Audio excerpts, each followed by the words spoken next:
It's 5:30. This is WKYT This Morning. Police are trying to figure out how a Boyle County woman ended up dead in her basement. More on that investigation just ahead. Also this morning, we are on top of this. Hurricane Hermine has made landfall overnight. How that's affecting the East Coast and how it could affect some of us in the WKYT viewing area. That's ahead this morning. And today, you can help a 4th grade Madison County student who's battling cancer. We'll tell you how just ahead on WKYT This Morning.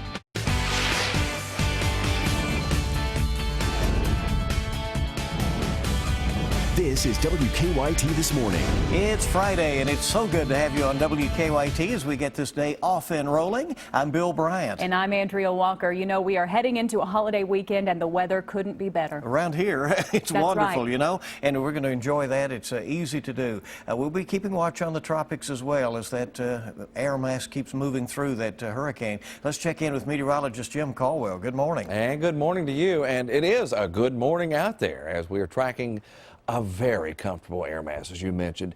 Upper 50s, low 60s showing up across most of the area. This is a comfortable start to any day. Here's what we have on our Defender Radar Network. Clouds that you see to our south and east, well, those are attached to Hermine, which is exactly what we were just talking about. And you can see the northern flank of that northwest quadrant. That's where we would fall, and we're catching some of the clouds. We could see some of the moisture from Hurricane Hermine as it continues to churn there across parts of Georgia, where they expect a tremendous amount of rain. And, of course, the high wind and severe weather threat continues through that area. So if you have plans along the East Coast, you may want to check and see, especially if you're flying, to see exactly what's happening over the next couple of days as that system continues to churn. But quiet here in Kentucky, a great vacation destination over the next few days, guys. We'll track more of all of this coming up in just a few minutes. So we're saying just invite everybody to come to Kentucky. The weather's fine right now. Jim, thank you very much. Investigators are trying to figure out what led to a woman's death inside a Boyle County home. They say Rhonda Oakley was found yesterday afternoon at a home on Old Houstonville Road near Junction City. And the coroner tells us this is being investigated as a homicide. He says the 52-year-old woman's stepson found her on the basement floor when he got home from school. The coroner says Oakley's neighbor saw her outside about an hour before her body was found. At this time, police are not saying how Oakley was killed. They do say her car is missing, and they're asking for your help this morning in finding this 2014 white Civic Honda. The Honda Civic Kentucky plates are 2131 BT, 2131 BT. If you have seen that, contact local or state police. New on WKYT This Morning, police have arrested a man who is accused of stealing from an elderly man that he was caring for.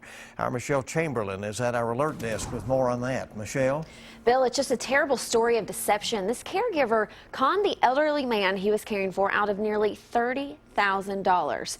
Dorsey Pratt of Georgetown was arrested in Lexington, charged with exploitation of an adult as well as theft by deception. Police say Pratt convinced the elderly man he cared for into signing 37 checks to him. All of this happening over a 5 to 6 month period. And those checks ended up totaling $28,877. Police say Pratt cashed all the checks and kept the money. The elderly man, who has dementia, told police he had no idea why he was even signing the checks. Pratt is set to be arraigned later today. Bill, Andrea? Okay, thank you very much, Michelle. Well, Hurricane Hermine is bearing down on Florida's Big Bend area right now after making landfall overnight. The Category 1 storm already took aim at the state's Gulf Coast, pounding areas with heavy rain and a lot of problems. Now, forecasters fear the system could even trigger some tornadoes. Don Champion has the latest from the Florida Panhandle. Hurricane Hermine pummeled parts of Florida's Panhandle with heavy rain and forceful winds shortly before making landfall overnight. In the coastal community of Pasco County late last night, people tried enjoying the scene before the boardwalk was inundated with water. I hope everybody's safe and all right, but other than that, I'm here to play. This is life-threatening. Earlier in the day, the state's governor warned people to take the storm seriously as Hermine shredded up roads and eroded beaches along the Gulf Coast. In the hard-hit town of Apalachicola, some stocked up on food. It's pretty nerve-wracking. You know, you see the trees bending and the waves blowing up over the rocks. Others boarded up their businesses and got out. Just for the safety of our employees and for the safety of the business as well, we're going ahead and closing up. In low-lying areas, hundreds of residents were told to evacuate ahead of the storm. My wife wants to get some of her valuables out and some stuff from her mother that's irreplaceable. Some still chose to ride it out. My property will likely not flood, but my neighbors all around me will. Florida had not been hit by a hurricane in over a decade. Don Champion, CBS News, along the Florida Panhandle. 51 countries in the state are under a state of emergency, counties. 6,000 members of the National Guard are standing by. Well, it's a problem that's bad and it's only getting worse. The Kentucky Department for Public Health has issued a public health advisory for fentanyl and carfentanil-laced heroin.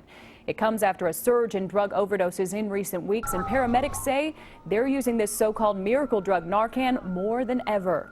Before we maybe gave a milligram of Narcan to bring somebody out of this situation, whereas now maybe it takes 2 or to the more max dose of 4 to bring them out of the kind of bring them out of the unconscious state that they're in.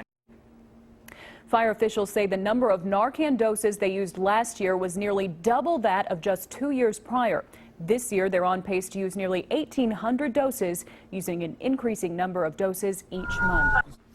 Big problem. Police in Bell County say they have stopped a murder plot after arresting 2 teenagers. They have charged 18-year-old Joseph Helton with conspiracy to commit murder. Helton's underage girlfriend is also facing charges. Police say the couple plotted to kill the girl's aunt and uncle so that they could run off together. They say the girl sent Helton pictures of her aunt and uncle's house, even showing the entrances and exits. We'll be continuing investigation. There'll be more that'll be attached to the case.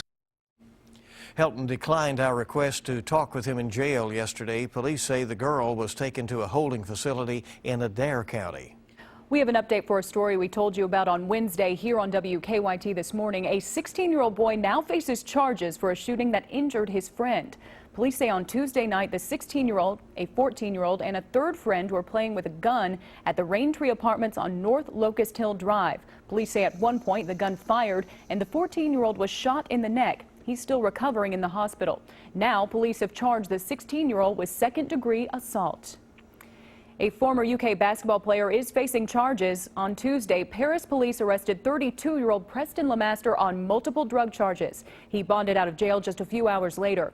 In 2014, Lemaster was cited on theft charges after Lexington police say he sold counterfeit UK basketball tickets. He played for UK from 2002, to 2016.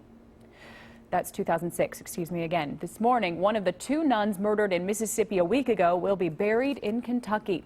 Sister Paula Merrill was a member of the Sisters of Charity of Nazareth based in Nelson County. Her funeral is at 10 this morning in St. Vincent de Paul Church at the Sisters of Charity of Nazareth near Bardstown. Merrill and Sister Margaret Held were found stabbed to death at their home in Mississippi on Thursday. Over the weekend, police arrested Rodney Sanders. They say he has confessed to killing the women. Held will be buried in Wisconsin. UK Student Athlete Advisory Council is asking for donations to help the Louisiana flood victims. SAAC President Daniel Gowyer says, quote, LSU is part of our SEC family, and we want to do everything we can to help ease their pain as they deal with the catastrophic flooding. You can drop off donations on Wildcat Court near Alumni Drive and College Way. Donations will be accepted today, tomorrow, and Sunday. You can drop them off from 1 to 8 p.m. today, that's from 8 a.m. until 1 p.m. tomorrow, and from 1 until 7 on Sunday. So help out if you can. Again, there are the times that those donations will be taken up over this weekend. University of Kentucky leaders say they now have a plan for a controversial mural on campus that's been covered up for months. Some raised concern about the mural in Memorial Hall, saying it depicts African Americans in an offensive way. Now, UK spokesman Jay Blanton says they plan to put other art around it that tells a broader and more complete story of Lexington's history and development. He says they also plan to add more diverse art all around campus. This is a great place. Lots of buildings, lots of outdoor spaces where public art can and should be, but it needs to be done thoughtfully and with an eye toward telling a complete story. Blanton says the university will have to raise money to add the art. They hope to have the changes done sometime this fall. Well, today you can help a 4th grade Madison County student who is battling cancer. Whitehall Elementary student Ryan Cremines in Richmond was diagnosed over the summer break. Today, a Richmond woman is going to be bringing her food trailer to the school. WKYT's Mike Byer is live with the details on how the community is coming together. Good morning, Mike. Ryan Cremines has been battling cancer for several months now. Today, the local community will come together here at his school, Whitehall Elementary, to help with his fight. In early summer, Ryan and his family received the devastating news. The 4th grader had been diagnosed with cancer. In the months since his diagnosis, the community has rallied around him and his family. A Facebook page dedicated to him has more than 2,300 followers. He's made friends with several athletes, including Kentucky football player Boom Williams, who gave Ryan a signed pair of gloves. Today, that support continues. Brandy Bowles will bring her rolling bistro food trailer to Ryan's school. She'll sell food outside from 10:30 until 5 this evening. 50% of the profits will go to Ryan and his family. Now, this comes at a great time as Ryan and his family are getting set to head to St. Louis for several weeks of radiation treatment. Now, to keep up with Ryan's progress, head to his Team Ryan Facebook page as they post his updates right there so you can keep up to date on his road to recovery. We have a link to that page on WKYT.com. Live in Richmond, Mike Byer, WKYT. Mike, thank you very much, and hopefully lots of folks will be able to help out in some way today. Richmond's a good community. Yeah, and today marks the start of the 3-day Red, White, and Boom concert. A lot of excitement. The headliner for tonight is Eric Church. Casey Musgraves, Can, and Maren Morris will also be performing. Some other big names in country music are also singing this weekend. Jason Aldean will sing tomorrow, and Florida Georgia Line is on Sunday. Sounds like the weather will be perfect for concert goers this weekend. So that all works out. Isn't it perfect? Really? Yeah. You know, that was the plan. When they extended it and moved it to Labor Day, they thought, well, maybe weather will be really good. And so it worked out. They've won on this one. 5:42 the time. And let's check live drive traffic this morning, see what is going on as we head for the Labor Day holiday weekend. Here first is a look at our traffic map this morning. And, well, that's a risk of a tropical storm. But it's coming. There it is. There it is. Now, here we go. And again, the major issue that folks are watching in the local area is that work they're doing out there at Nicholasville Road and Man of War, where they're continuing the construction at the summit. Here's downtown. This is a look at the Lexington-Fayette Urban County Government's live drive cam at Main and Broadway. The roads are actually a little more busy than they typically are this time of day, but still pretty calm and quiet. And what you would expect as the day goes along and folks get heading off to their destinations, interstate traffic especially picking up. So everybody just be ready for that. And of course this afternoon, so maybe trying to check out a little early. So I know what you mean. Just watch that. All right, more news coming up on WKYT on your Friday here in just a moment. Well, California is home to celebrities, lavish homes, and bears.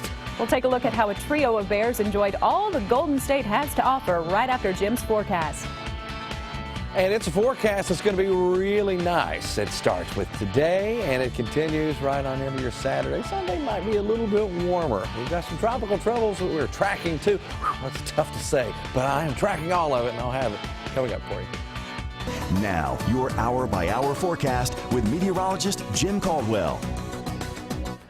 It's so nice out there on this Friday. First of all, it's Friday, and we actually have a true fall air mass arriving and taking over the entire Commonwealth for us today and for the next couple of days. Now, naturally, we can't get spoiled with this because we've got another shot of warm, very warm air that will arrive next week. So what we need to do is just enjoy what we have out there at the moment. Upper 50s, low 60s area-wide. Cloud cover that we're tracking in Harlan and Bell counties, that is all attached to what is now Tropical Storm Hermine. After the storm made landfall, it loses some of its intensity because of the drag on the ground. The friction takes the system out, so it's weakened some. Still a powerful system with a lot of heavy rain, so you just can't laugh it off or ignore it now that it's called a tropical storm. Still causing all kinds of problems, and it will continue to do so. Just not very many for us around here. We head through the morning and into the afternoon. You can see some of those clouds, again, likely spilling over from Hermine. We're in the upper 70s for daytime highs today. Very pleasant stuff.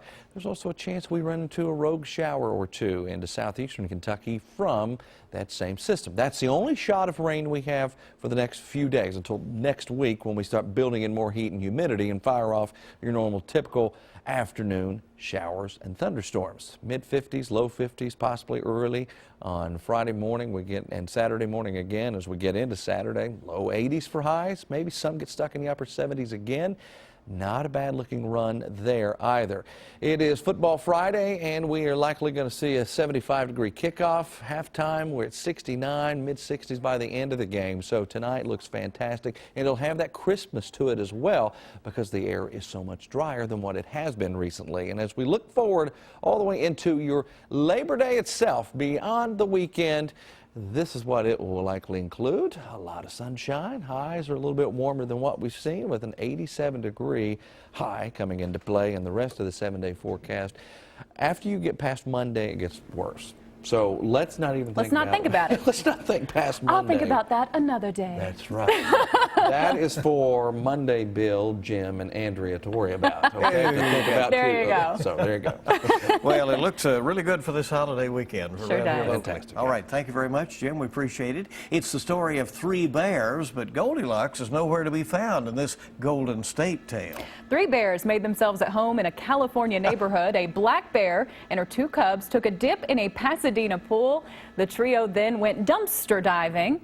Homeowners called 911 after the bears got a little too cozy around their homes. One dog even chased the bears off. Look at him go. Wow. It was a fun sight for many. Fish and wildlife officers say it's not unusual for bears to be in the area, and they usually head back to the woods at nighttime. Well, they just paid a visit that day. I know. Bears must love water because I feel like I see, videos of them in swimming pools all the time, Very inviting in California in the summertime, That's right. I would imagine. Right. I love it. And that dog, Yeah, he was well, like, he get was out of on it. here, That's buddy. his territory, right? Yeah.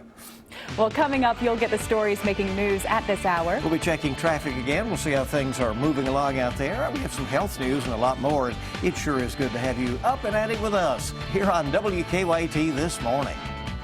Morning, welcome back in. WKYT This Morning on the air with the latest on your Friday. So good to have you with us. Now let's take a look at some of the stories we're working on for you at this hour. Here's what our team is working on. Police have arrested a man who's accused of stealing from the elderly man that he was caring for. Dorsey Pratt of Georgetown was arrested in Lexington. Police say the caregiver conned the elderly man out of nearly $30,000.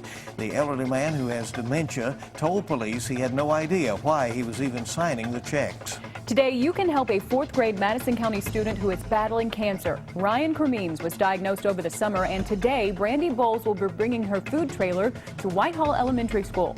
Half of her sales will go to Ryan and his family. The fundraiser runs from 10:30 this morning until 5 tonight.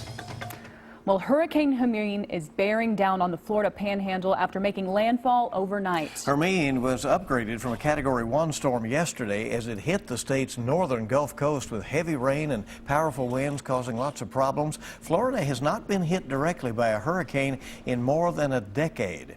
The big story we're tracking right now. Donald Trump is standing by his hardline stance on immigration despite backlash from some Hispanic conservatives.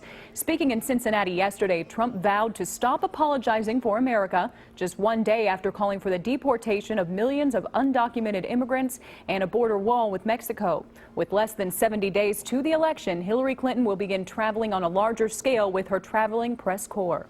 San Francisco 49ers quarterback Colin Kaepernick is getting some support in his protest of the national anthem. During a preseason game in San Diego last night, the 28-year-old was joined by teammate Eric Reed as he got down on one knee during the Star-Spangled Banner. Kaepernick, who started the protest in response to racial injustice, was heavily booed as he took the field. And our time this morning, 5:55. All right, we're moving right along. Let's get a check on traffic this hour, some of the trouble spots out there. Here is a look at the traffic map. See what's going on here, and here's the region. It looks good right now. No reports of any problems at all. Already traffic is picking up along Richmond Road, especially inbound right now. And the Lexington Fayette Urban County Government camera at Main and Broadway.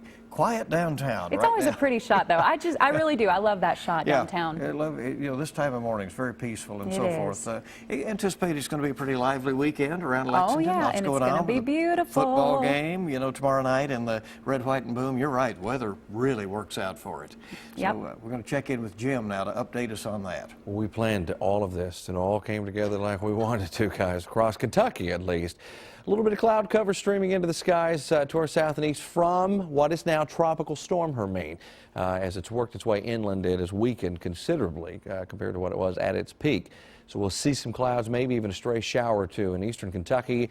Mid and upper 70s for daytime highs, a very comfortable feel for us. And as we go rolling through your Friday here, we're also looking at daytime highs in the upper 70s, low 80s, low humidity.